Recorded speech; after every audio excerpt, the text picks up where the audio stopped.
memproklamirkan, mempertahankan Indonesia yang ditinggalkan oleh Republik ketika itu, garis Panmuk harus ditinggalkan, maka masuklah kaum Republikan ke Yogyakarta dan Surakarta. Dengan kondisi seperti itu, di mana Banten juga tidak ikut hijrah, terbitlah apa yang dinamakan Proklamasi 49. Dipimpin oleh Sekar Maji Marijan Kartosoewirjo. Saudara-saudara, bukan pemberontakan, tetapi menyatakan bahwa Indonesia tidak boleh kosong. Apa yang dikatakan dalam Undang-Undang Dasar, wilayah negara Indonesia adalah dari Merauke sampai ke Sabang, maka tidak boleh ditinggalkan oleh tekanan-tekanan diplomasi daripada penjajah. Saudara-saudara, dengan adanya itu, maka Van Mook dan Van der Plas mempercepat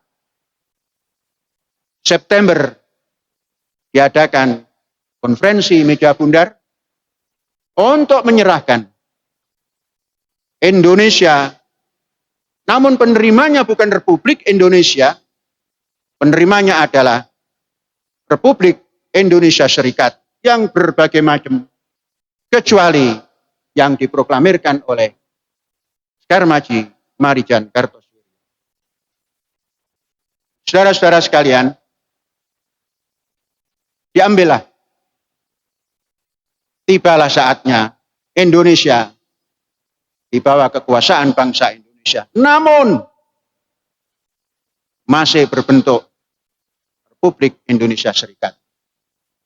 Bung Karno hanya presiden lambang. Semua yang bermain adalah Perdana Menteri. Perdana Menteri yang silih berganti hitungan hari. Saudara-saudara, penyerahan negara Indonesia kepada Indonesia oleh Belanda yang imperialis itu bukan tanpa syarat. Syaratnya adalah Indonesia harus mengganti semua hutang-hutang imperialis. Negara yang baru merdeka dibebani hutang-hutang imperialis sampai kepada hutang perang. Yang perang itu adalah membunuh rakyat Indonesia. Harus dibiayai oleh Indonesia merdeka ini. Dapat dibayangkan betapa susahnya Indonesia ketika itu. Betapa gagahnya bangsa Indonesia ketika itu. Bersikap inna ma'al usri yusra. Fa inna ma'al usri yusra. Fa idza faragta fansab wa ila rabbika farghab. Saudara-saudara, di dalam tahun-tahun itu terjadi pemberontakan ketenteraan. Ada Pak Nasution, Jenderal Nasution,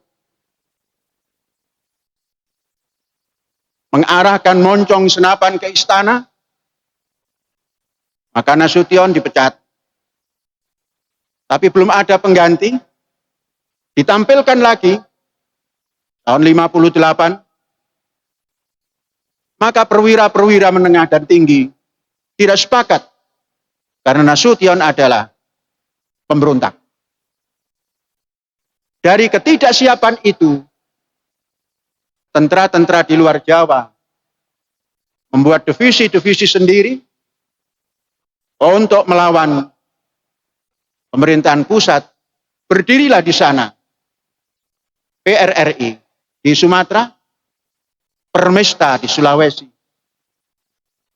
Itulah pemberontak di dalam negara Republik Indonesia. Maka Bung Karno mengambil sikap. Kita harus kembali kepada Undang-Undang Dasar 45 yang berdasar Pancasila. Pak Nasution yang berhutang budi tampil bersama Bung Karno dan memasukkan satu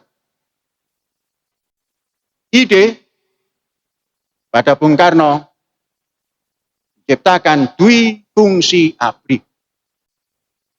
Dwi fungsi ABRI bukan dari Pak Harto, tapi dari Bung Karno. Saudara-saudara, dalam ketika itu, tatkala Bung Karno tampil kembali pada Undang-Undang Dasar 45, ternyata Bung Karno dengan impian pertamanya, nasionalistis, islamistis, dan marxistis, dikemas oleh Bung Karno.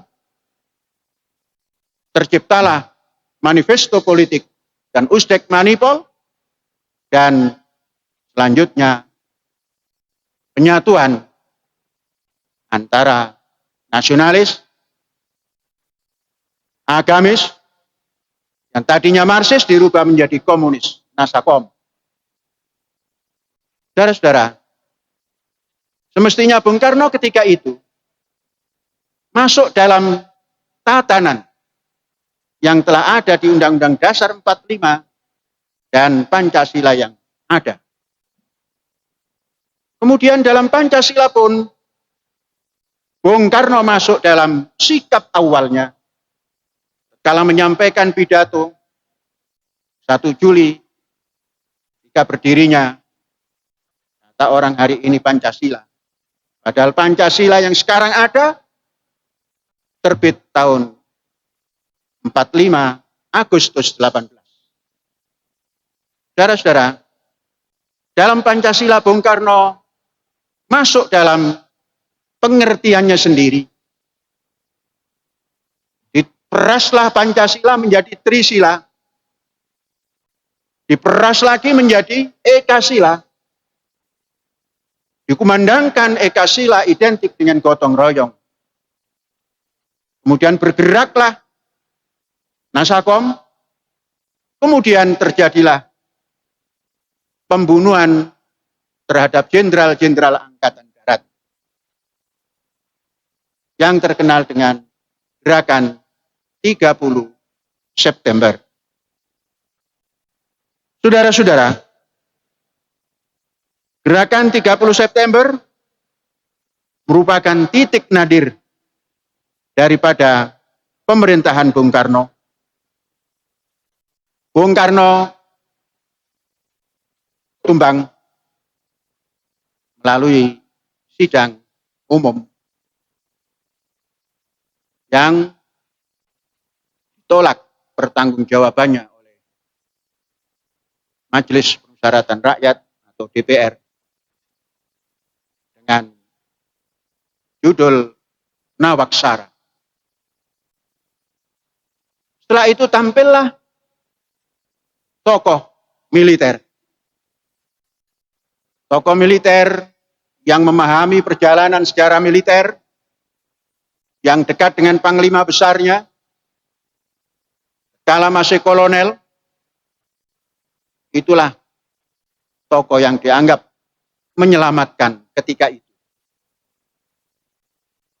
Soeharto, yang terkenal dengan hari ini Pak Harto. Saudara-saudara, tampilnya Bung Karno dan Pak Harto bukan suatu kebetulan.